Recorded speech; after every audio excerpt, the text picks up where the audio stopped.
계속해서 우리에게 주신 하나님 말씀 보겠습니다. 신약 성경 사도행전입니다. 사도행전 19장입니다. 사도행전 19장 1절에서 7절에 있는 말씀입니다. 사도행전 19장입니다. 19장 1절로 7절에 있는 말씀,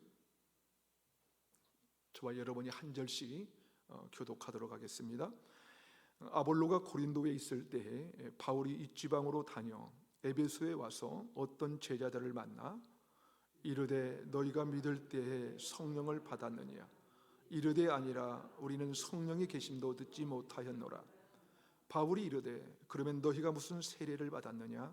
대답하되 요한의 세례니라.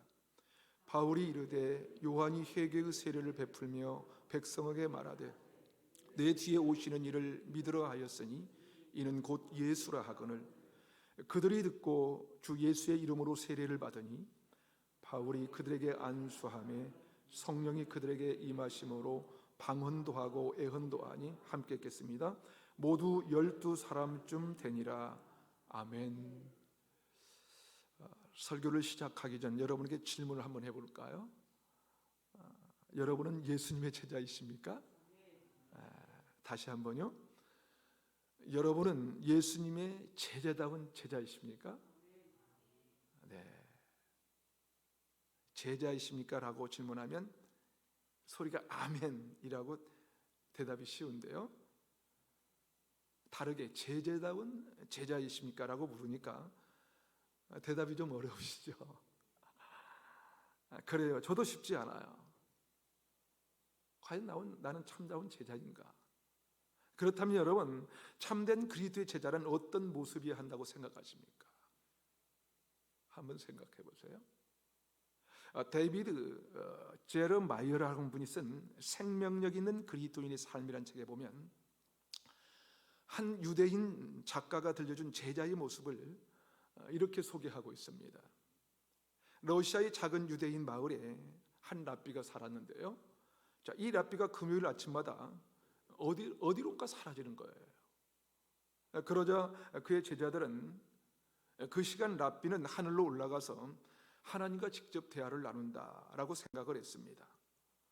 그런데 그 마을에 처음 들어온 한 사람이 있었는데 그런 말을 듣고는 그 제자들의 말을 믿을 수가 없고 이상했어요. 그리고 도대체 이 랍비가 뭘 하는 건지, 이 랍비의 행적에 그 의심을 품고 금요일마다 어디를 가는지 추적하기 시작했습니다. 그런데 이 랍비가 새벽에 기도를 하고 나서는 갑자기 이 작업복으로 옷을 갈아입고 나오는 거예요. 그리고는 이 도끼를 들고 숲속으로 가서 장작을 패더니 그 장작을 가져다가 동네 변두리에 있는 이 판잣집으로 가는 거예요. 그곳에서는 한 연로한 노인과 병든 아들이 함께 살고 있었는데 그 집으로 가서 그 땔감을 조용히 갖다 놓고 나오는 것입니다. 그런 랍비의 행동을 지켜봤던 이 사람이 감동을 받고 마을에 정착해서 그 랍비의 제자가 되었습니다. 이 사람도 다른 제자들과 같이 모였겠죠? 그런데 여전히 금요일 아침만 되면 랍비가 사라지는 거예요.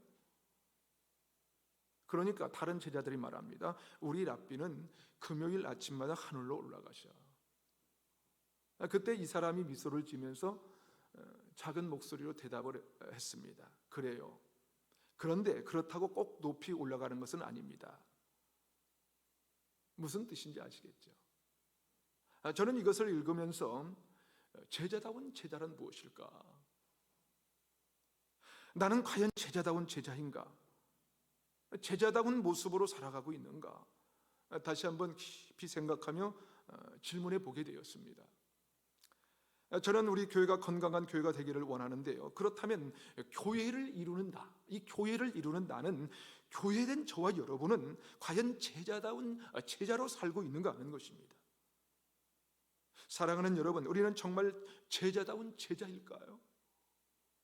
오늘 본문은 고린도 교회에 아볼로를 사역자로 세워 사역하고 있을 때 바울이 이 수리아로 가다가 에베소에 잠깐 머문 적이 있었어요. 그때 많은 사람들이 에베소에 더 머물기를 청했지만 애정된 일이 있어 바울은 허락하지 않았죠.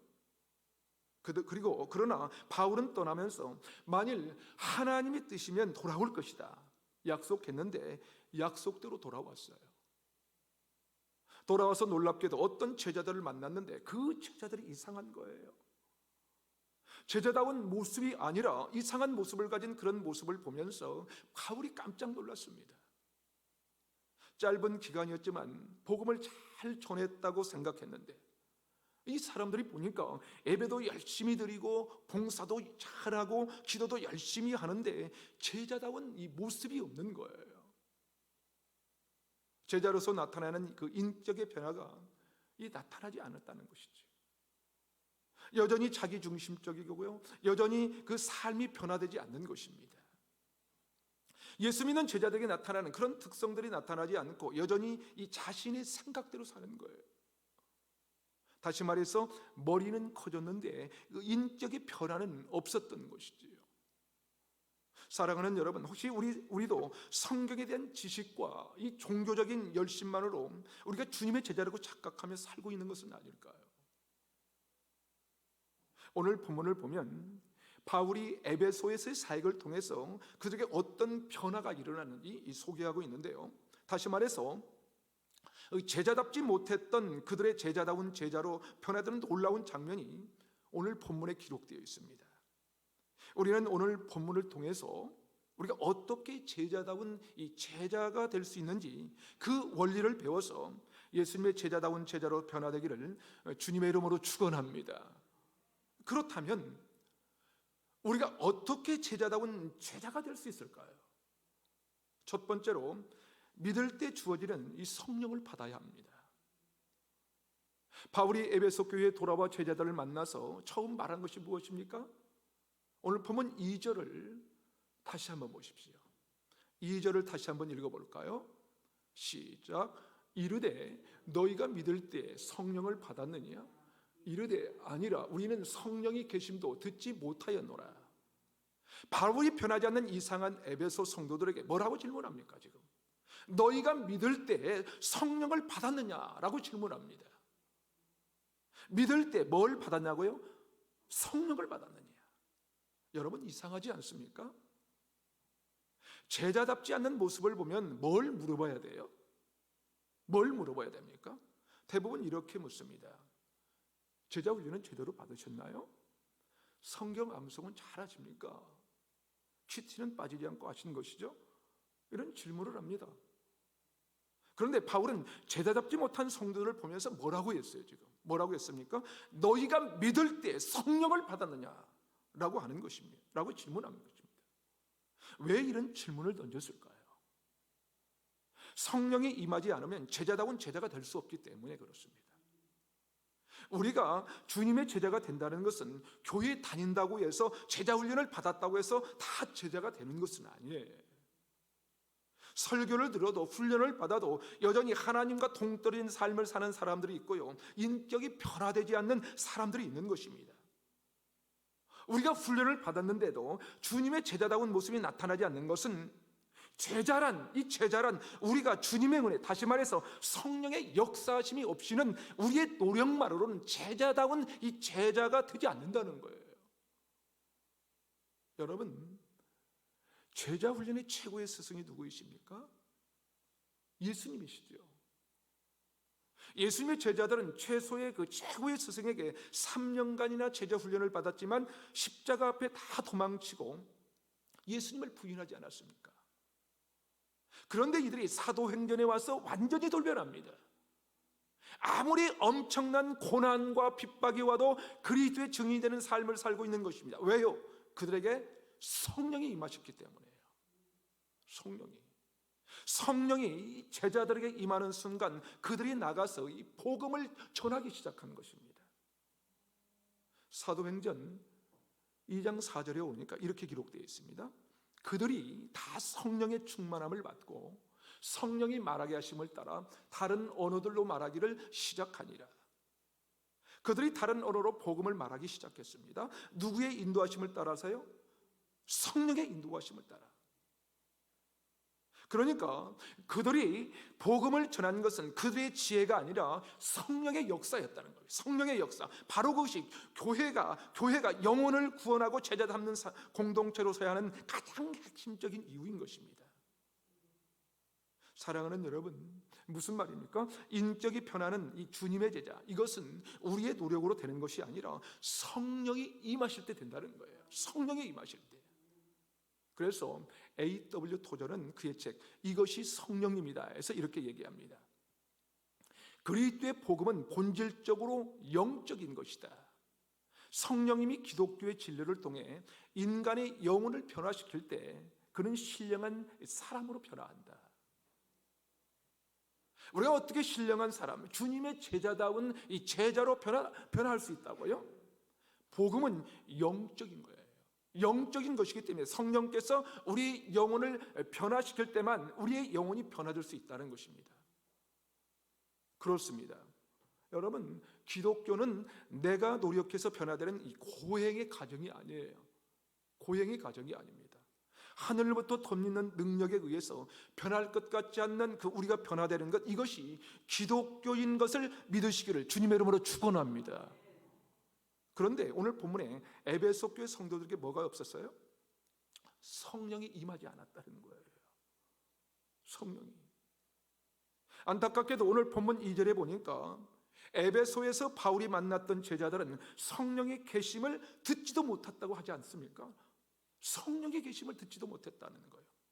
그래서 그들은 복음을 들었지만 어떤 변화도 일어나지 않는 것입니다. 여러분 중에 혹시 난 왜 이렇게 내 인생에 변화가 없는 것일까? 교회를 오랫동안 다녔는데도 난 왜 이렇게 변화가 없는 것일까? 하는 분들은 이유가 있습니다. 바로 뭡니까? 성령이 임하시지 않았기 때문이라는 거예요. 성령이. 오늘 이 시간 말씀을 들을 때 여러분이 기도를 할 때, 또한 여러분이 큐티를 할 때, 그리고 찬양을 부를 때 성령이 충만하게 임하시는 은혜가 있기를 주님의 이름으로 축원합니다. 한 걸음 더 나가서 우리가 어떻게 주님의 제자다운 제자가 될 수 있을까요? 두 번째 비결은 온전한 복음을 드려야 합니다. 온전한 복음을. 제가 제자 훈련을 해보니까요, 이런 딜레마가 있습니다. 훈련 받아도 소용이 없다는 거예요. 아니, 어떤 분들은 이렇게 말하죠. 설교를 들어도 소용이 없다는 거예요. 이런 얘기들을 많이 하십니다. 왜 그럴까요? 한마디로 성령이 임하시지 않았기 때문이에요. 성령이 임하시지 않았기 때문에. 그러기에 우리에게 가장 중요한 질문은 성령 받았는가 하는 것입니다. 성령 받았는가? 그렇다면 여러분, 성령은 언제 어떻게 받는 것일까요? 어떻게 받아요? 오늘 본문 6절을 보면 알 수 있는데요, 그 해답이 6절 우리 함께 읽어볼까요? 시작. 바울이 그들에게 안수하며 성령이 그들에게 임하심으로 방언도 하고 애언도 하니. 언제 그들이 성령을 받았다고요? 바울이 안수하며. 바울이 안수하자 드디어 성령의 계심을 듣지도 못했던 이들에게 성령이 임했어요. 그러자 그들은 방언도 하고 애언도 했습니다. 여러분, 여기에서 중요한 것이 있어요. 중요한 것이 있는데요, 성령이 임하면 반드시 방언을 하게 되는 것인가? 그것은 아닙니다.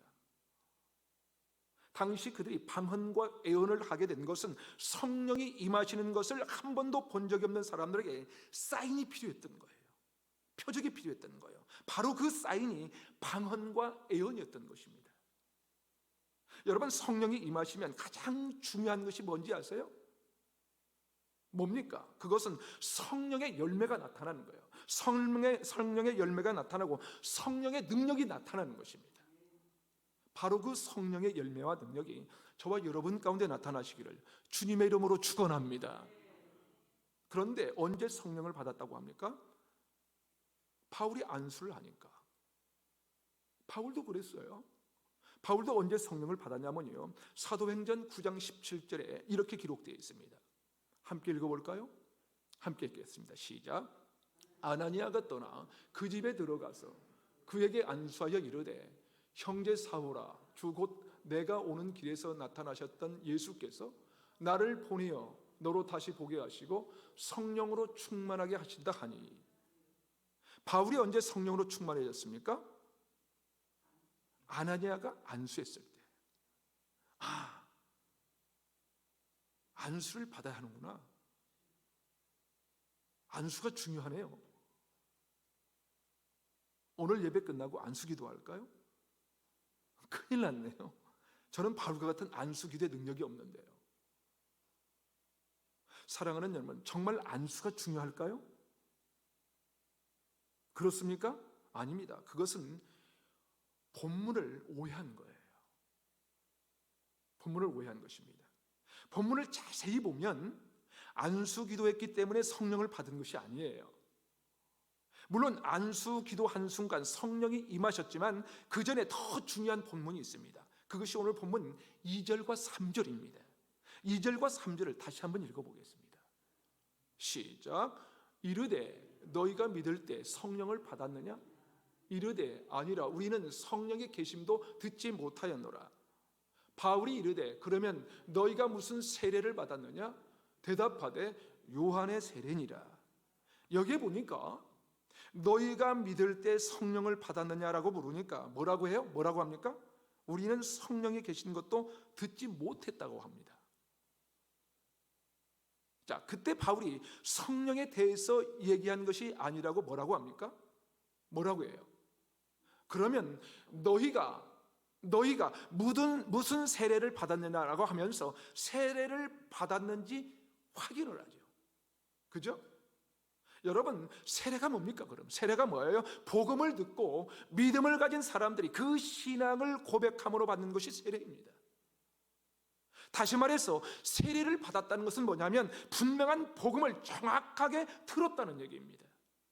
그런데 그 당시에 일반적인 세례가 요한의 세례였어요. 요한의 세례.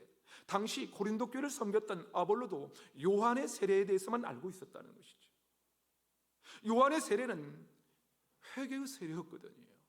회개의 세례요. 그러니까 죄는 고백하는데 이 죄를 이미 예수께서 십자가에서 죄값을 치르시고 사흘 만에 부활하셔서 누구든지 그를 믿기만 하면 구원을 받는다. 이 새로운 피조물이 되어서 제자다운 제자로 살 수 있다는 이 놀라운 비밀을 알지 못했다는 것이죠.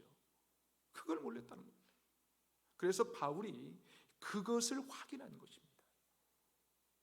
다시 말해서 바울은 복음을 정확하게 설명하기 위해서 그들이 복음을 제대로 들었는지 확인하기 위한 이 질문을 한 거예요. 오늘날 교회에서 성령의 능력이 나타나는 이유가 그것입니다. 왜 우리에게 삶의 변화가 없는 것일까요? 왜 그렇습니까? 왜 그렇습니까? 다시 말해서 왜 주님의 제자다운 제자가 안 나오는 것일까요? 왜 그렇습니까? 성령 받지 못했기 때문에. 왜 성령 받지 못했다고요? 왜 받지 못해도 가장 중요한 것은 제대로 된 복음을 듣지 못했기 때문이에요. 오늘날 교회마다 강단의 가장 큰 문제가 뭡니까? 여러분 너무나도 잘 아시죠? 인터넷을 통해서 방송을 통해서 너무나도 많이 듣고 있지 않습니까?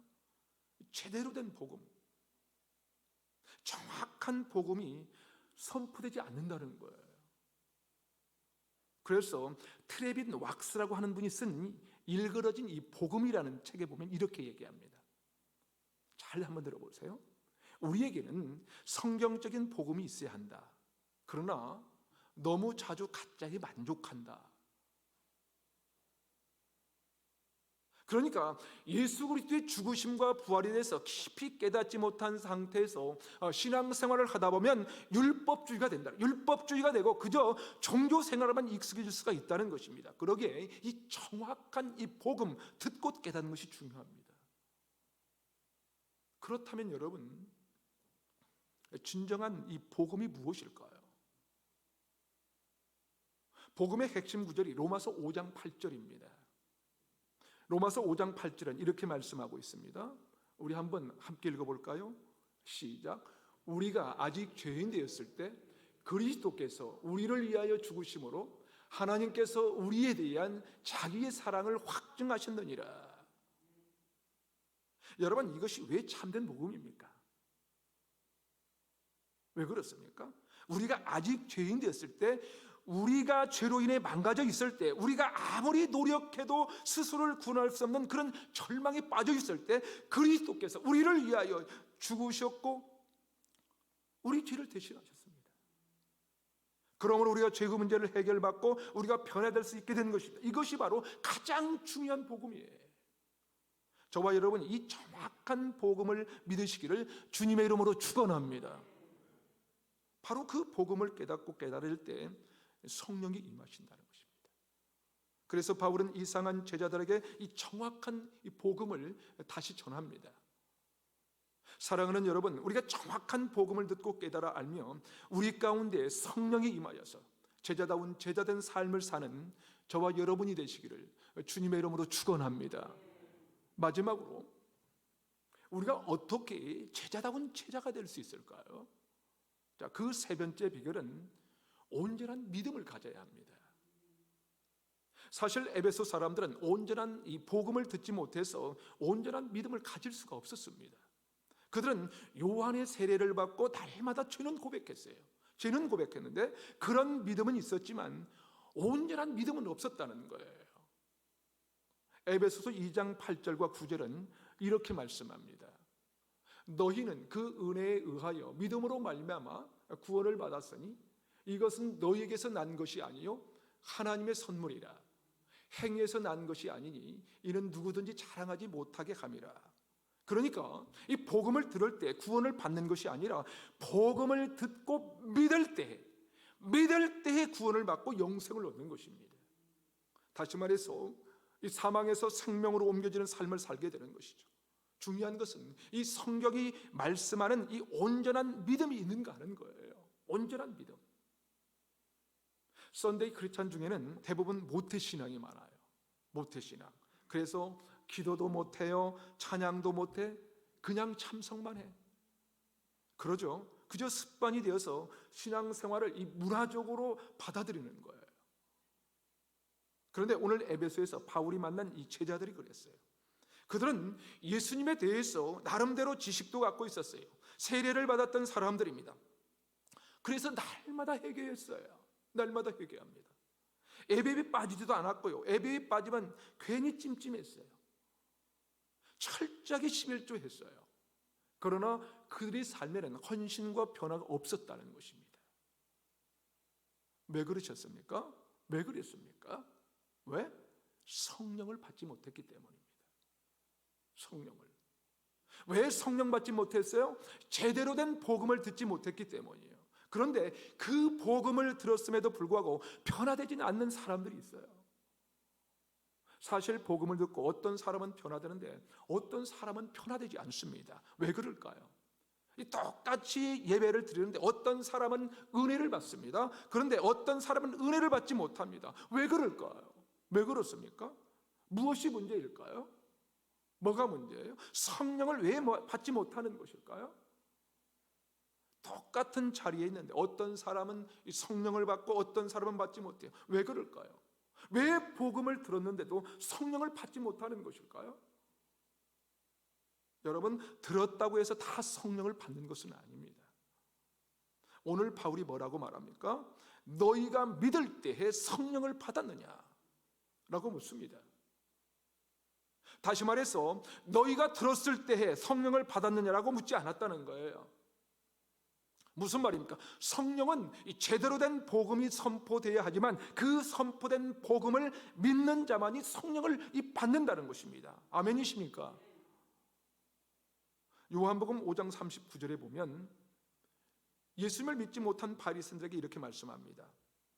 너희가 성경에서 영생을 얻은 줄 생각하고 성경을 연구하거니와 이 성경이 곧 내게 대하여 증언하는 것이로다.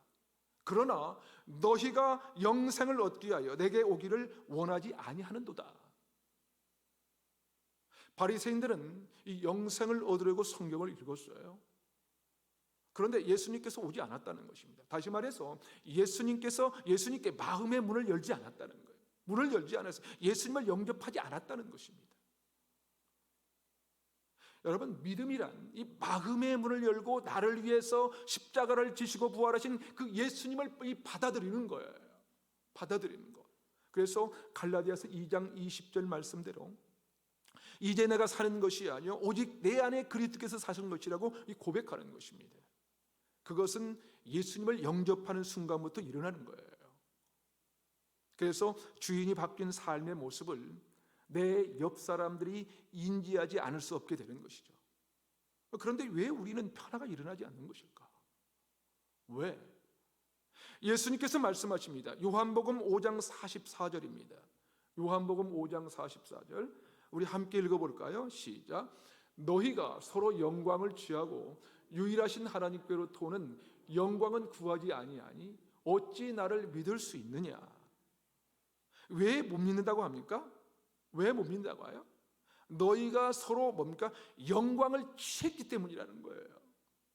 영광을 취했다. 무슨 말입니까? 하나님께로 오는 영광은 구하지 않고 내가 영광을 받으려고 하기 때문이라는 거예요.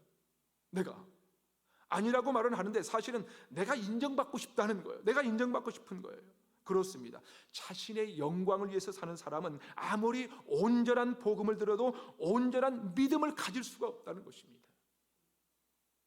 오늘날 이 시대에 우리 성도들의 문제는 다시 말해서 이 제자다운 제자가 되지 못한 우리들의 문제는 훈련이 없어서도 아니고요, 복음을 듣지 못한 것도 아닙니다. 여전히 내 영광을 위해서 살고자 하는 삶이에요. 내 영광을 위해서 자기 방식대로 삶을 포기할 수 없다는 데 있는 것입니다. 그러기에 예수 믿고 변화된 삶을 사는 것이 어려운 거예요. 참 어렵습니다. 왜냐하면 사람들은 내 영광을 위해서 살 때 가장 행복할 것이라고 믿고 살고 있기 때문입니다. 대부분의 목사들이 그러죠. 내가 목회를 잘해서 내가 인정받아야지. 그러면 그 순간 어떤 목사도 온전한 믿음을 가질 수가 없는 거예요. 이게 두려운 거예요. 이게 무서운 거예요. 예수님이 주님이시고 구주이시다는 것을 모르는 사람들이 어디 있겠습니까? 그러나 많은 에베소 성도들 가운데 성령 받은 사람이 7절에 보니까 몇 명으로 나와 있습니까? 12명이라고 했는데 12명. 여러분, 에베소에 많은 사람들이 믿었어요. 수많은 사람들이 믿었어요. 그런데 이 복음을 듣고 성령을 받은 사람들은 12사람이었어요. 다시 말해서 온전한 믿음을 가진 사람들은 12사람뿐이었다는 거예요. 오늘날에도 그렇습니다. 오늘날에도 진정한 제자다운 제자가 되지 못하는 것은 성령을 받지 못했기 때문이에요. 왜요? 온전한 믿음이 없기 때문입니다. 온전한 믿음. 여전히 내 영광을 위해서 살고자 하는 이 욕망을 포기하지 않기 때문이라는 거예요. 그렇다면 이쯤에서 우리가 던져야 할 질문은 무엇인가? 나는 과연 온전한 믿음을 소유하고 있는가? 나는 온전한 믿음을 하는 것입니다. 사랑하는 여러분, 오늘 본문에 나온 성령 받은 12명, 바로 우리가 그 12명에 들어갈 수 있다면 얼마나 좋을까요? 얼마나. 그러면 이 세상에 잠깐 있다가 사라지는 헛된 영광, 우리 코끝에서 호흡이 멈춰지는 순간 더 이상 나에게는 아무런 의미가 없는 그 세속적인 영광을 우리가 버릴 수 있지 않다는 거예요. 그래야 온전한 믿음을 가질 수 있다는 것입니다. 그가 목사라 할지라도, 오랜 목회를 한 목사라 할지라도 자기 영광을 추구하는 그 순간 온전한 복음에서 멀어진 목회, 온전한 믿음을 가질 수 없는 신앙생활을 할 수밖에 없는 거예요. 사랑하는 여러분, 정말 변화되기를 원하십니까? 내 생활 방식이 완전히 바뀌기를 원하십니까? 그렇다면 여러분 한번 잘 생각해 보세요. 살다가 뭐가 제일 힘드십니까, 여러분? 뭐가 제일 힘드세요? 내가 원하는 대로 안 될 때가 제일 힘들지 않으세요? 내가 원하는 데 안 되는 거예요. 내가 원하는 대로 배우자가 안 움직일 때, 내가 원하는 대로 일이 진행되지 않을 때, 내가 원하는 대로 병이 안 고쳐질 때, 내가 원하는 대로 사람들이 움직여주지 않을 때, 그때가 가장 힘든 것이죠. 그런데 여러분, 내가 원하는 대로 안 살기로 작정하는 것이 바로 예수 그리스도의 십자가인 거예요. 그게 십자가예요. 내가 원하는 대로가 아니라 그가 원하는 대로 사는 것이죠. 그가 원하는 대로. 내가 원하는 자유가 아니라 그가 원하는 대로 순종하면서 사는 것, 그것이 바로 이 진정한 이 복음대로 사는 삶입니다. 성경은 말씀합니다. 나더러 주여 주여 하는 자마다 다 천국에 들어갈 것이 아니요 다만 하늘에 계신 내 아버지의 뜻대로 행하는 자라야 들어가리라. 그렇습니다, 여러분. 우리의 종교적인 생활이 우리를 변화시키지 못한다는 거예요. 절대로 변화시키지 못합니다. 우리의 종교적인 열심이 우리를 변화시키지 못합니다. 절대로 변화시키지 못합니다. 오직 성령이 임할 때, 그때 비로소 놀라운 이 변화를 경험하면서 주님의 제자다운 제자로 살아갈 수가 있는 것입니다. 그런 성령의 임재와 놀라운 변화를 경험하는 저와 여러분이 되어서 진정 이 제자다운 제자로 살아가는 복된 인생 되시기를 주님의 이름으로 축원합니다. 함께 기도하시겠습니다.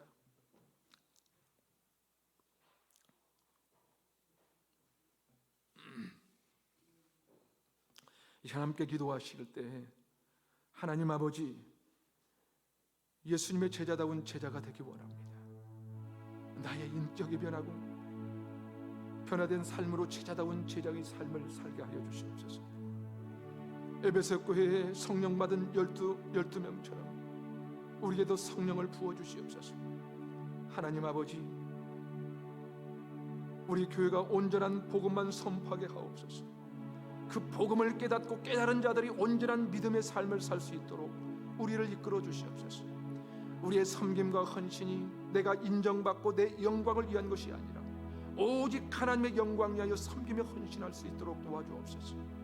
오늘 또 우리에게 들려주신 복음이 무엇인지 정확한 복음만 남게 하시고 그 복음 순종하며 따르게 하옵소서.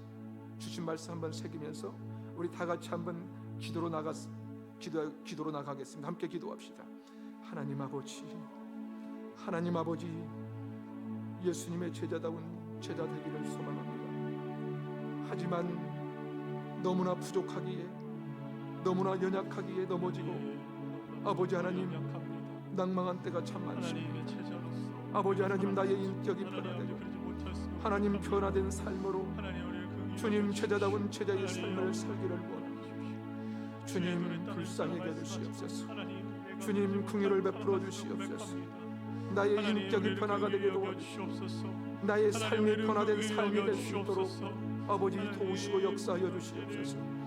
아버지 하나님, 에베소 교회 수많은 사람들이 많았지만 아버지 하나님 성령 받은 12명밖에 없었습니다. 아버지 하나님, 나에게도 성령을 부어주시옵소서.